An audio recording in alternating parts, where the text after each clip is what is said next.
It's easy to create a new project in the Shape web app. Hit the Add New Project button, give your project a name, add a logo, set the time zone and click Save.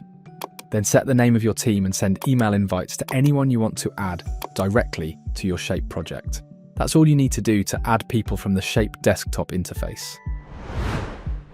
Add collaborators from the Channels mobile app. Navigate to the Channels app and find the channel related to your team. Click at the top where the chat name is to open up some additional options. Click the Invite New Members section.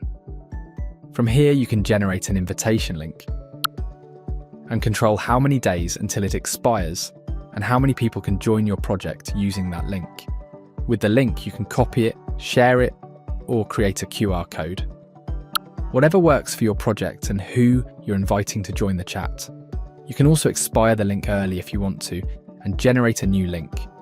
This way, you are always in control of who can join the project. For example, you can use the Copy Link button, open up Teams and send the invitation to join the Channels chat to someone within your organization. What's great about Channels is it provides messaging functionality with secure, traceable, and flexible user management, enabling construction teams to bridge the gap between the site and office. So to round off, Channels is easy to set up, allowing your team to better communicate in real time, ensuring everyone on the project remains aligned on the goals.